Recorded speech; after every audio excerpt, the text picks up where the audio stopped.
A wintry snowy escape awaits in tonight's calm bedtime story for grown-ups.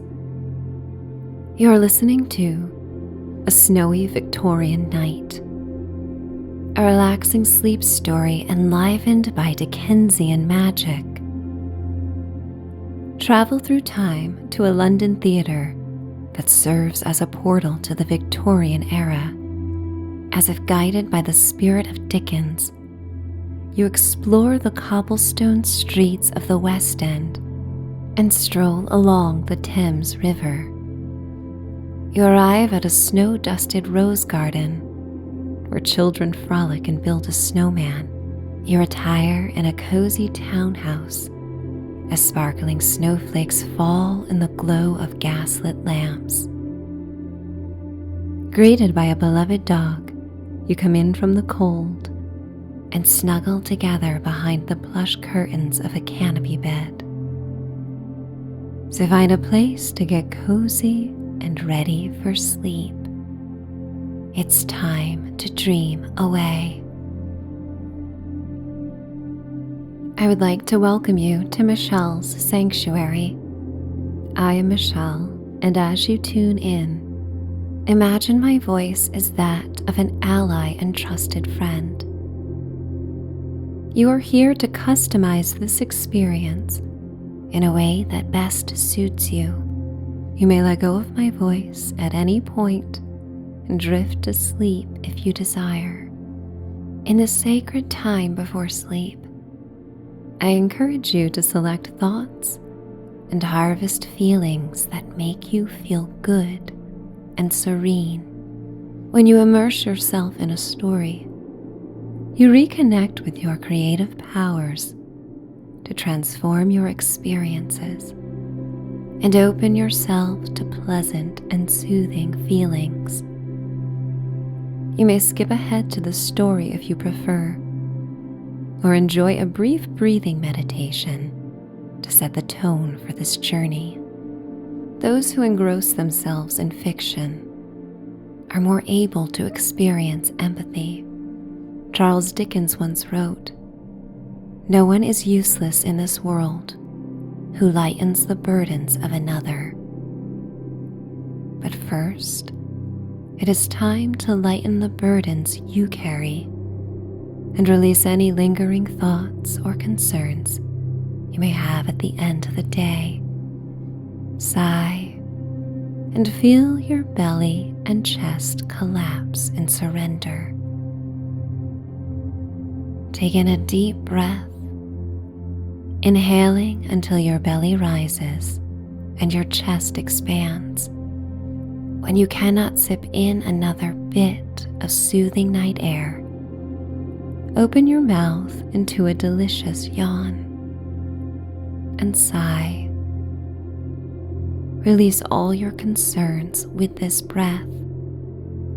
Send them out into the vastness of a dark, starry night. Take in another breath, and as your body rises, a warm, healing, golden light shines over you. It shimmers from head to toe and gives you a sense of security and safety. You yawn as you exhale and let go.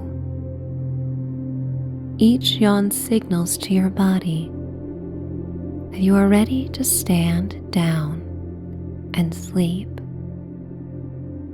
Your breath returns to normal, and in the sanctuary of your room and mind, you are ready to drift on the ever-flowing tide of your imagination as the story begins. In the years before the pandemic, the Theatre Royal, oft referred to as Drury Lane, welcomed visitors from around the world. People traveled to the West End Theatre to get lost in the splendor of musical productions and beloved revivals. For a few hours, people would lose themselves in the familiar melodies and stories that took them away from the woes of their daily lives. The musicals and productions elevated human spirits throughout history, bringing together audience members from all walks of life. The current dwelling is the most recent of 4 theaters to be erected in this place. The first theater was built in 1663. Back then, shows went on in the afternoon, and the ceiling was open so the late-day sun could illuminate the stage and actors. Over centuries, actors have reported being visited by apparitions and celebrated the visitations as good omens, bringing blessings to new productions. When one enters Drury Lane, life feels timeless, as though the layers of history are playing out all at once. On a chilly winter night, fresh into a new year, you find yourself seated in the orchestra section in one of the 2,000 opulent gold velvet seats that fill the theater. You have come to see a performance of A Christmas Carol by Charles Dickens. Given the folklore of Drury Lane, it becomes hard to imagine a better stage to present the ghostly visions of Scrooge. The rows of seats look like golden ribbons that float atop a sea of scarlet carpet. The warm and dry theater contrasts the cold, bone-chilling dampness of London. You take in a deep breath, and the air carries hints of the sweet, dusty smell of upholstery, the faint floral and spicy notes of women's perfume, and the metallic whiff of winter brought in on the evening coats of attendees rushing to fill their seats before the show begins. Every seat has been sold and is occupied by patrons who add to the tangible electric energy that pours onto the stage and will be reflected back to the audiences by the performers. You look behind you to the 3 tiers of seats that rise towards the celestial ceiling painted in pastel turquoise hues. They look like golden and scarlet clouds ascending towards the heavens. Gold ornamentations and embellishments mark the balcony walls and ceiling like royal jewels.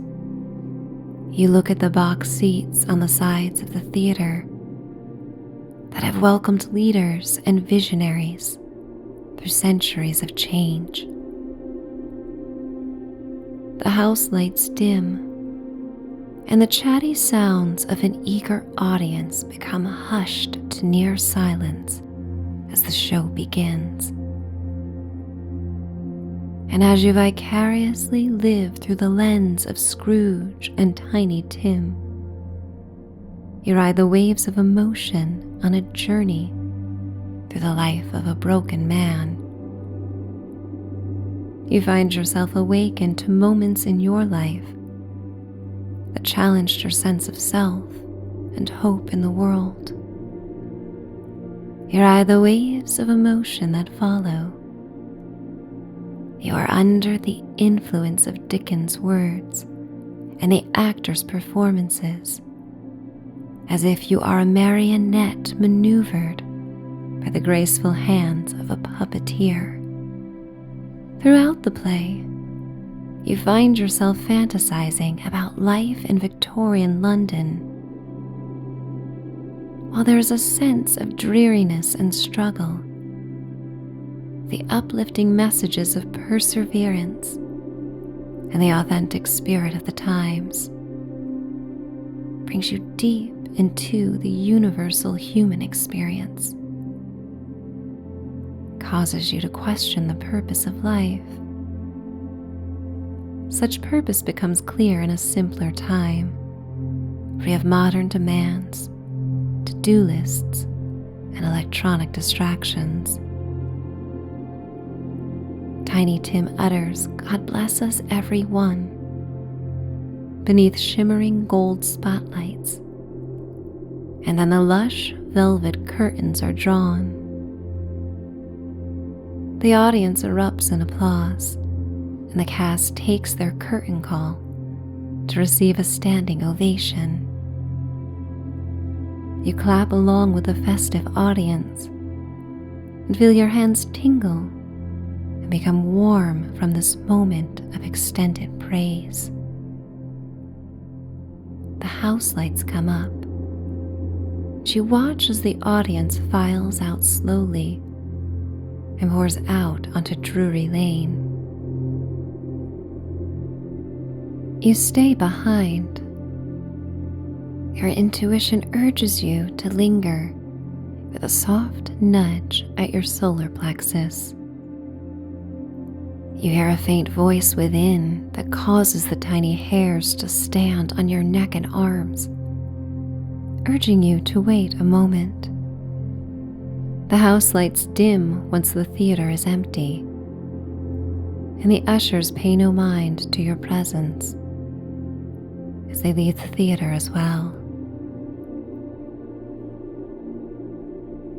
To the left of the stage, you see a fuzzy, illuminated outline of a man that reminds you of Dickens.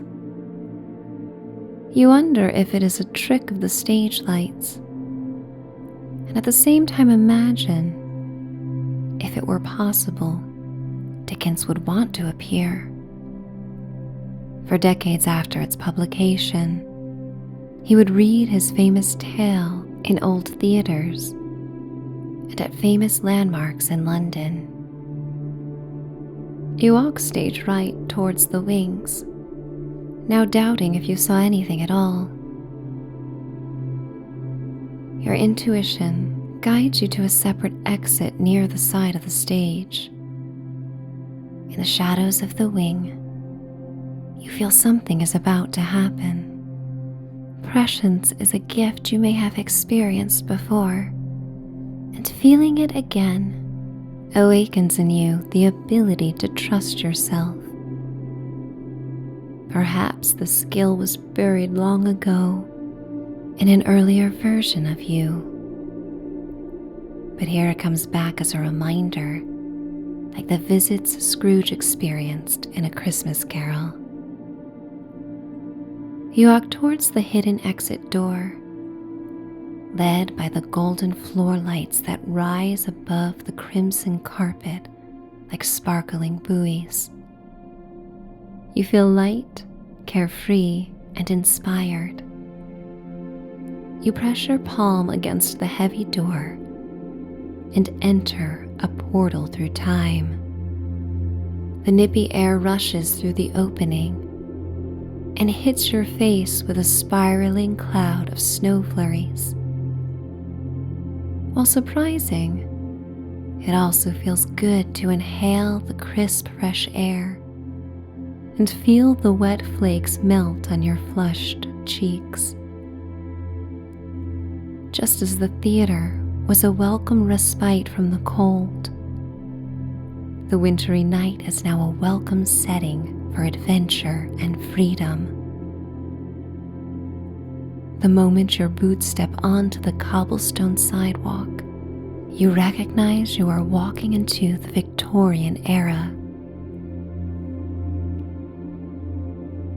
The sounds of horses' hooves clack on the shiny wet cobblestone and echo down the narrow canyon between low-rise buildings.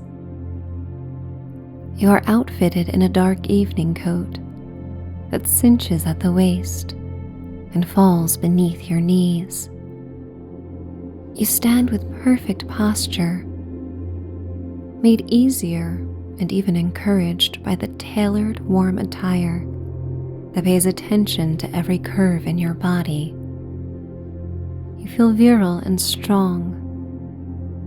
Your hands are kept warm in buttery gloves, and you stand still for a moment to take in the sounds and happenings of this 19th century scene.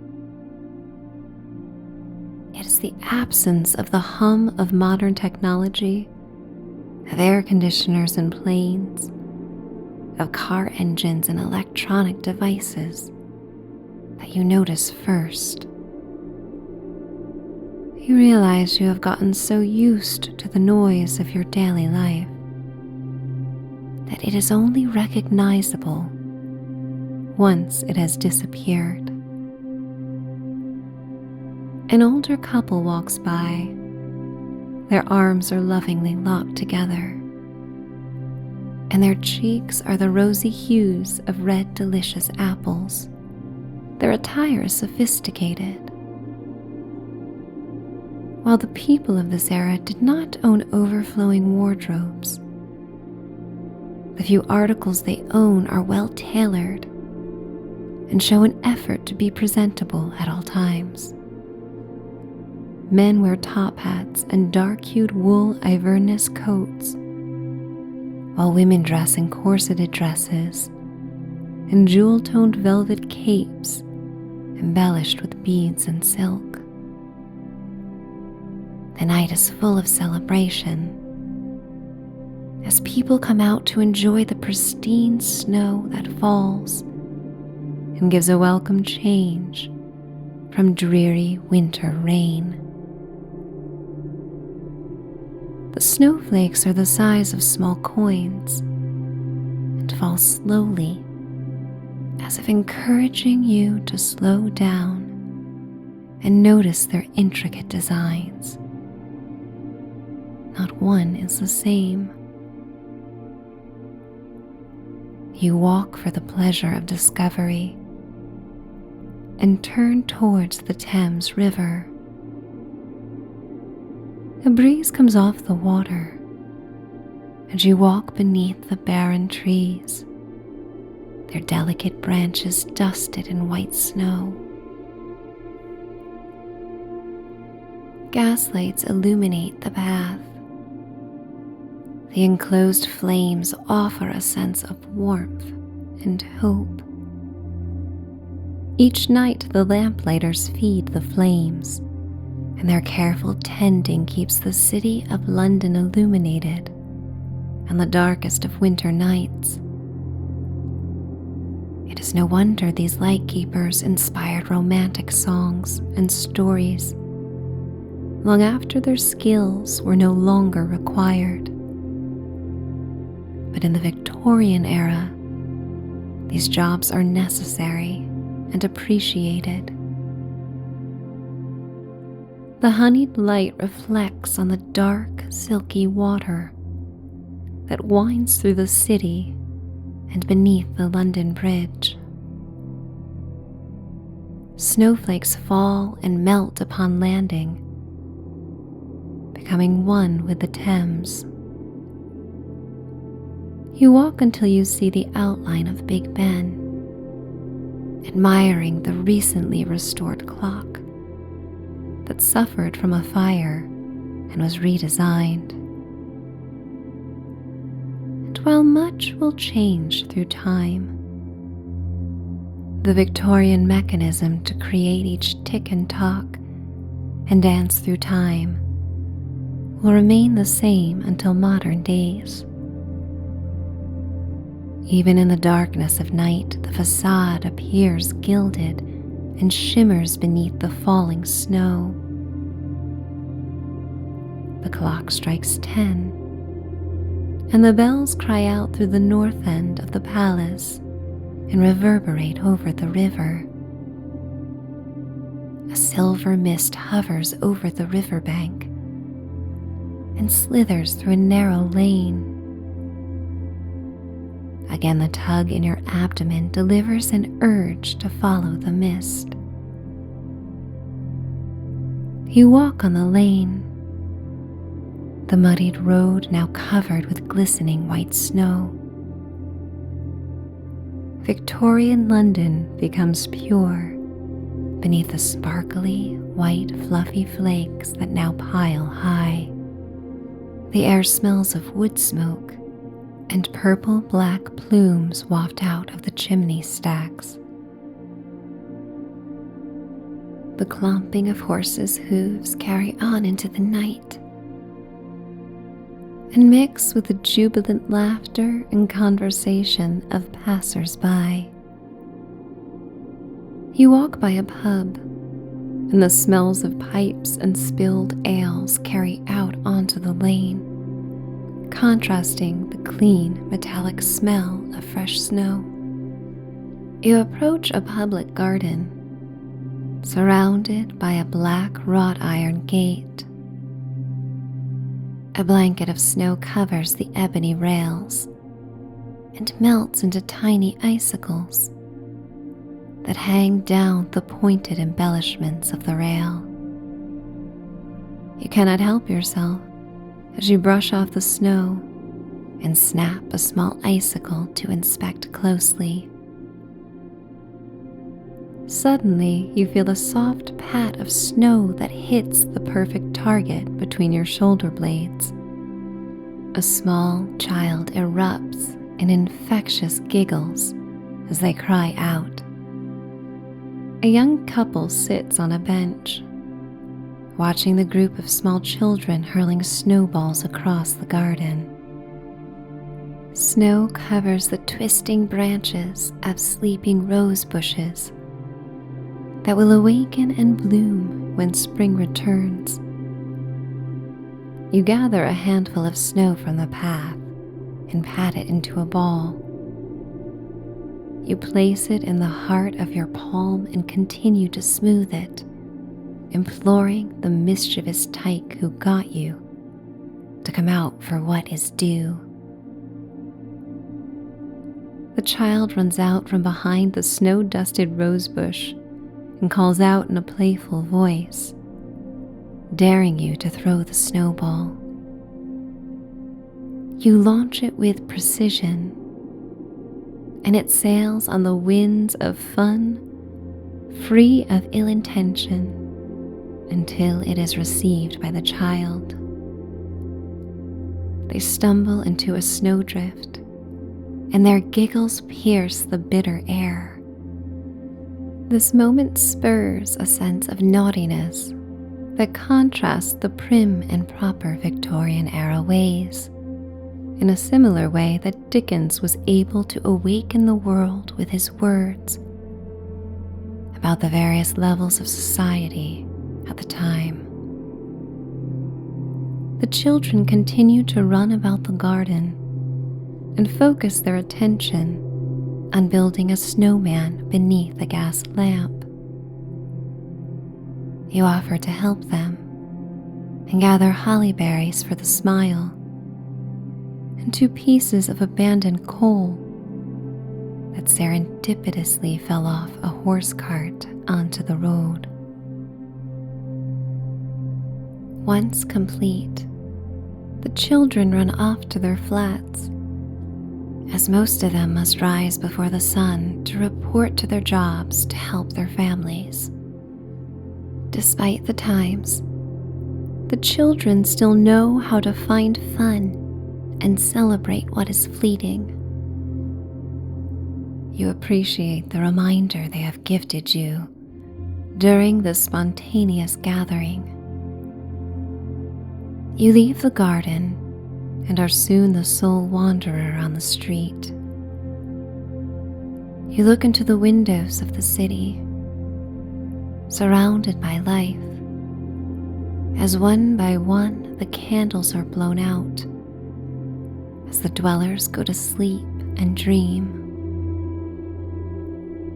The glowing candles and gas lanterns offer a soft amber hue that contrasts the vibrant white lights of the modern world. And while dimmer, they conjure warmer and cozier feelings of intimacy and an appreciation for firelight. More attention is required to preserve the basic needs of light and warmth than you ever give in your normal life. And in this moment, you feel gratitude for all that has come easily and thus has been easily taken for granted. This journey through another time inspires you to appreciate more, to pay more attention to the details of the world around you. But such is the gift of travel. If only in your imagination you become connected to details that are often amiss in the rush of daily living and familiar patterns. You approach a residential neighborhood, the neighborhood where Dickens once penned his most successful works to provide food for his 6 children. Much like the magic in his stories, his fortune changed just in time, and at the moment of his greatest need. Perhaps there are markers in the timeline of your life that are awakened on this walk and have proved that things manifest and come to you when they are most needed and you are willing to receive. You walk down the middle of the lane through the canyon of townhouses. The facades of the gleaming buildings are flat and rise 3 stories high. If it were not for the plentiful windows, you would feel as though you were walking between 2 stone walls. Abandoned Christmas trees are piled along the lane and fragrant the air with their piney perfume. You look up at the falling snow, backlit by a gas lantern, and are taken aback by the timeless beauty of nature. And once again, with a deeply felt hunch, a whisper that could be confused by some to be the whoosh of a wintry breeze, and an illuminated figure that reminds you of Dickens before it disappears, you are led to the royal blue door of a townhouse. You reach within the wool pocket of your Victorian coat and discover a skeleton key that fits perfectly within the lock. The door creaks open into the foyer, and a dog comes running to greet you. The animal pushes against your cold legs, emitting warmth from their furry body. You inhale the aroma of home. The air smells of the morning's fresh baked bread that still softly lingers. It smells of old books, of cinnamon spice, and of the stacked logs that are piled neatly in the hall. Your dog is named after your favorite character in a book. They come running with a leash wrapped around their body, as if they have trained you to take them on a nightly walk. You hook the clasp of the leash on their collar and venture out again for a quick stroll around the block. Your pup arrives at the snow with the same level of zeal as the children. It makes it seem this is the most natural response to the transitional weather, and is something lost in adulthood. Your dog buries their coal-hued nose into the snow, and you watch their paws leave prints on the untouched snow as they lead you around the bend. The street is quiet. The horses now put to rest. Your neighbors have gone to sleep for the night. It is so quiet that you can hear your pups breathing as their exhalations condense into white clouds in the air. You listen to the snow crunch and the light rhythmic patter of snowflakes falling on your coat and the ground. Your attention turns to the only illuminated window on the block. An orange gold flame flickers behind 6 small panes of glass, and you see a child in a white cotton gown. Mysteriously, this child resembles you. From the street, you catch the twinkle in their eyes as they smile, and they mouth the words "good night" before blowing out the candle. You make your way around the block, and the cold has settled in your body in a way that has caused it to go numb. Your muscles are tired, and your pup leads you to the front door. You enter and close the door behind you. Inside the Victorian townhouse that you call home for tonight. The ceilings are high and decorated with wide moldings. The walls are lined in silk wallpaper and painted in your favorite hues. You remove your coat and boots and slip your feet into a pair of well-worn slippers. Feeling returns to your face, prickly at first, then warm. Your fingers begin to tingle, and the rest of your body welcomes the shelter from the snowstorm. Every aspect of winter is best enjoyed in moderation. On the first floor, there is the main room and dining area, with a table big enough to welcome a dozen guests.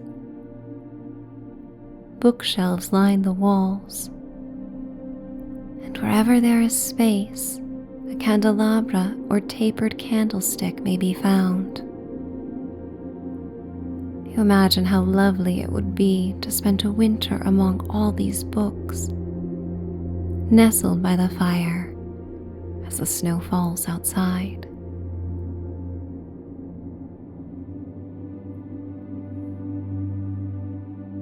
Every night when the sun goes down on London, candlelight and flames of fires dance to their own rhythm. The light is constantly in motion, as if alive, licking the darkness like crests of a wave. You ignite the wick of a small candle that rests in a brass candlestick holder with a curly-Q handle. In the centuries to come, it will even be called an Ebenezer Scrooge candlestick holder. But in the 19th century, it's often taken for granted and just considered a mundane necessity. You climb up the creaky wooden stairs, and your trusted dog follows behind. You arrive at the master's suite on the second floor. A canopy bed is in the center of the room. Heavy velvet drapes hang around the frame in your favorite color, with gold brocade that reminds you of the interior of Drury Lane. Led by the flickering candle, you walk towards a fireplace and light the dry kindling with the candle flame. The wood crackles and pops, and you carefully arrange 2 logs so they soon catch and burn. It is easy to feel tired in the Victorian era, as it is a quiet and dark time at night. The dimly lit suite causes you to yawn. You use the candlelight to guide you to an armoire where you remove a crisp white nightgown and change into it. The fabric is cool against your skin. You put on a knit nightcap and then walk towards the high bed. You peel back the heavy quilt and cotton sheet. You pick up your pet and place them on the bed first, and then hoist yourself onto the fur mattress. You draw the curtains around you, but for the bottom of the bed that faces the fire. The warm air perfectly flows from the foot of the bed and stays within the cocoon of drapes, so you are warm and cozy throughout the night. The shadows from the fire dance on the bed, hypnotically lulling you to sleep.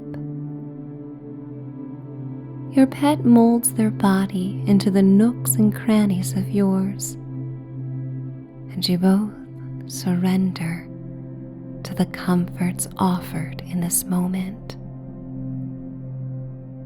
Your pet sighs, and then you sigh, and sink your head deeper into the pillows. You connect with a timeless need for rest and sleep. You are ready to dream and find insights and healing in the visions to come, as such dreams have danced through the sleepy minds of those who came before you and who will come after. They are but a timeless human experience. And as a night stroll through Victorian London revealed, much may change through time, but so much stays the same. The words of Dickens find you once again. Dreams are the bright creatures of poem and legend, who sport on earth in the night season and melt away in the first beam of the sun. And so you begin to drift towards the dreams that come and welcome them as a reprieve and as recreation, floating down, down, down towards magical moments that come with sleep, enjoying the quietude and the coziness of your resting place, letting go of my voice and luxuriating in the peace. And I am going to count you down to a night of healing, restorative sleep. 10, 9, 8, 7, 6, 5, 4, 3, 2, 1. It's time to dream away. Good night.